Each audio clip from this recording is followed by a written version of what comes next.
You know, we often think of a nation being forged in the fire of war, right? But what happens after the smoke clears? Well, today we're digging into the 4 critical years after Turkey's War of Independence.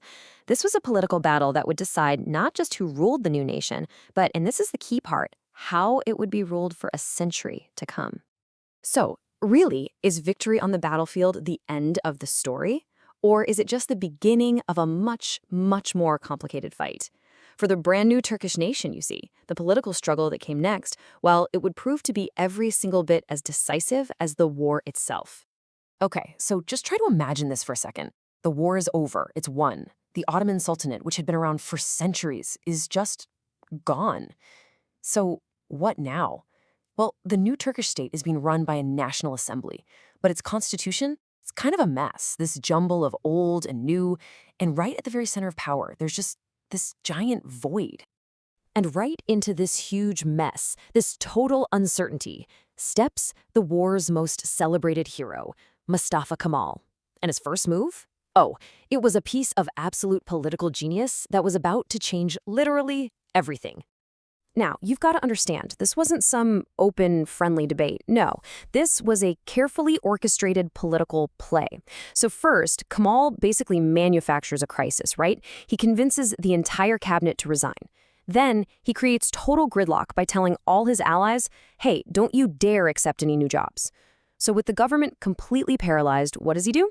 He strolls in with his ready-made solution, a republic, with guess who as its first president? Himself.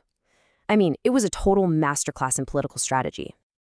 But let me tell you, not everyone was celebrating this move, not by a long shot. In fact, many of Kemal's own comrades, the guys he fought with during the war, were absolutely furious.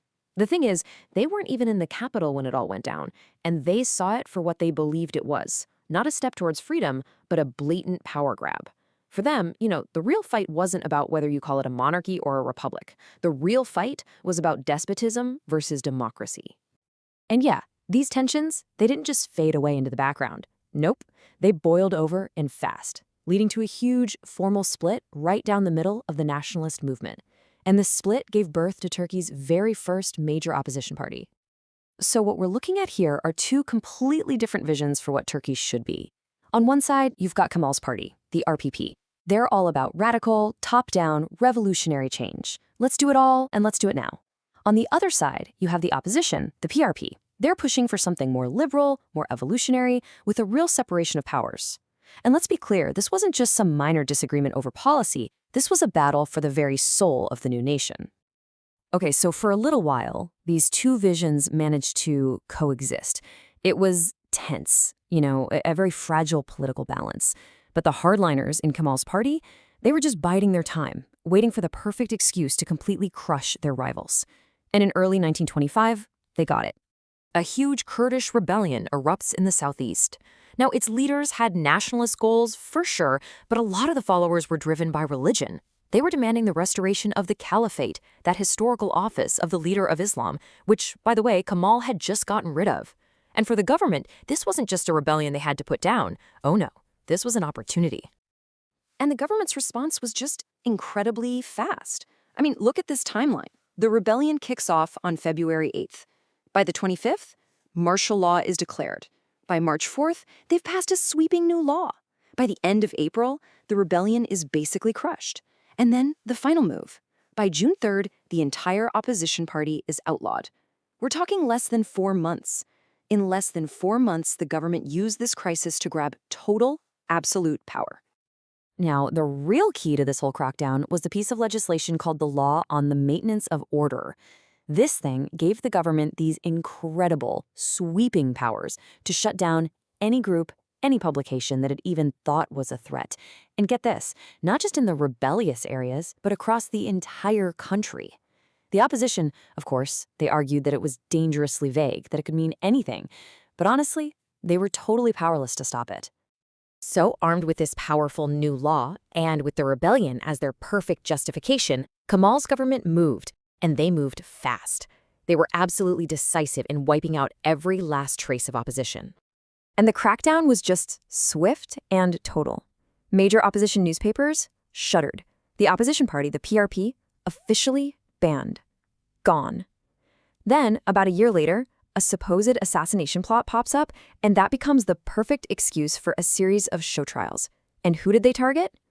Anyone who still posed even a tiny political threat, even the decorated military heroes who had helped win the independence war. Just like that, their careers were over, and with them, any real hope for a multi-party system in Turkey. So with all their political rivals completely silenced, the government basically had a clear field. And they unleashed this absolute storm of radical reforms. The goal? To secularize and modernize Turkish society at a speed that was just breathtaking. The fez, that famous hat that was a symbol of the old empire, outlawed. Religious orders and convents shut down. And in a really huge move, religious family law was totally thrown out and replaced by the Swiss Civil Code.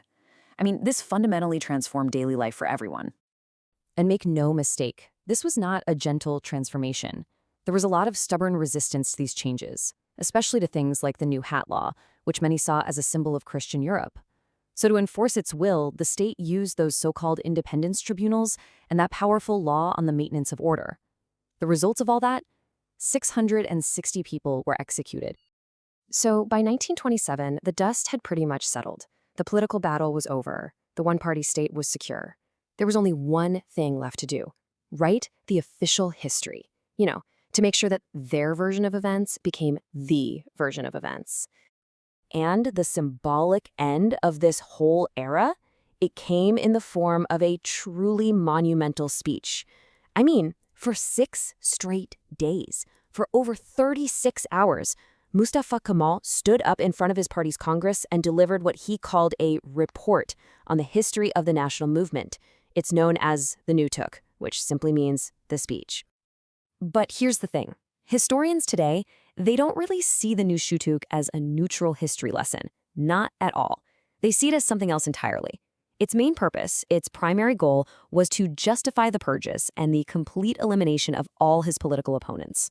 I mean, the speech just systematically reframes his old comrades. We're talking about the same men who fought right alongside him as incompetent, as doubters, even as traitors, right from the very beginning.